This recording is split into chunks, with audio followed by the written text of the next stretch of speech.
Mula alas 3 hanggang alas 6 ng gabi. Oh yeah! Sa 90.7 Love Radio. Love Trip. Kasama ang inyong muy delisyosang ka-love team. Mara Tony! Mara Tony! Ikaw, anong trip mo?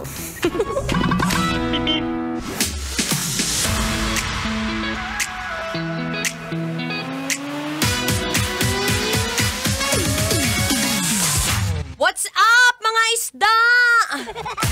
What's up, mga galunggong, bangus, tilapia, sapsap, dilis? Ano, kumusta? Kumusta ang mga paglalalangoy dyan? Masaya ba ang layag? Anyway, it's a happy Friday, kabisyo. Yes, I'm back. Ako pa rin to. Ang babaeng langoy ng langoy. Ang babaeng takbo ng takbo. Sa isip mo. Your daldalerang atleta DJ Mara Tony para sa programang Love Trip. Trip, trip, trip. Yo. Trip lang. Pakinggan nyo to. Bakit? Trip lang. Trip. Trip ko nang umuwi. Trip ko nang humiga, trip ko nang magtanggal ng mga madudumi sa aking katawan, maligo ng husto, at yakapin siya. Ay! Yakapin yung unan at saka kumot, lalo na kapag ganito yung panahon. Kung talaga namang pinanganak lang tayo ng anak ng kontraktor. O kaya naman kung sino mang government official na yan, edi sana sarap-sarap ng higa natin ngayon. Pero syempre dahil kinakain tayo ng konsensya at mabait tayo dahil anak tayo ni Lord, hindi natin kaya gawin yon. Anyway, ako pang inyong makakasama, makakadaldalan magmula 3 to 6 p.m. yan. Ngayong hapon. Uy! Nyari! Nantok ka na naman! Huwag ka muna matulog. Konting tiis na lang, mga 5:30 pwede na umuwi. Pagka naka-boundary na, diretso uwi na, yakap na kay misis. Huwag yung kung kani-kanino kayo mayakap, O, teka nga, matanong ko nga kayo. Kumusta ang trabaho mo lately? Masaya ka pa ba? O medyo pag-give up ka na? Sige nga, self-check muna, self-check. Lalo na ngayon masarap magmuni-muni kapag maulan. Ito yung mga oras na wala lang, titingin ka sa langit, magbibilang ka ng mga ibon, tapos kakain ka ng masarap na pandesal na may mainit na kape. Oh, what a beautiful life.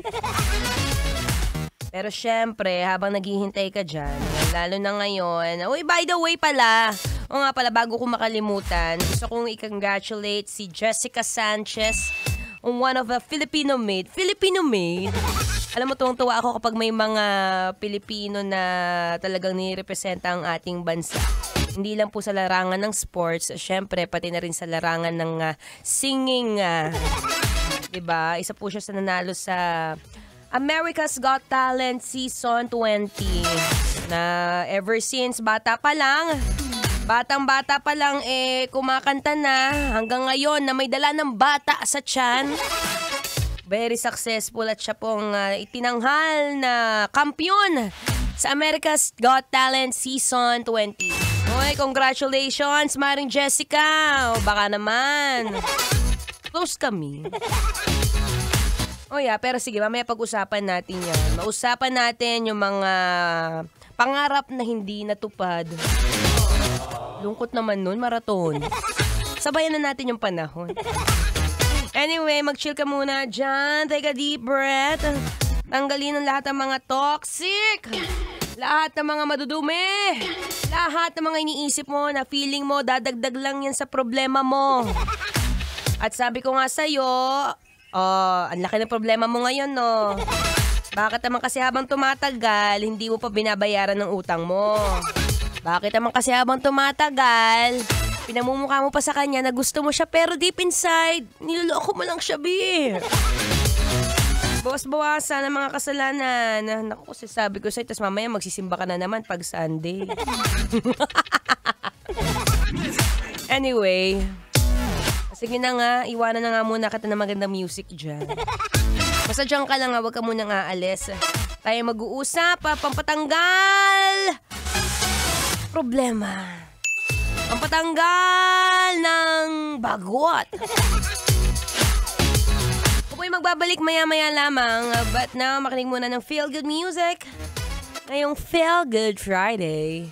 Dito pa rin sa 90.7 Love Radio. Kailangan pa bang i-memorize yan?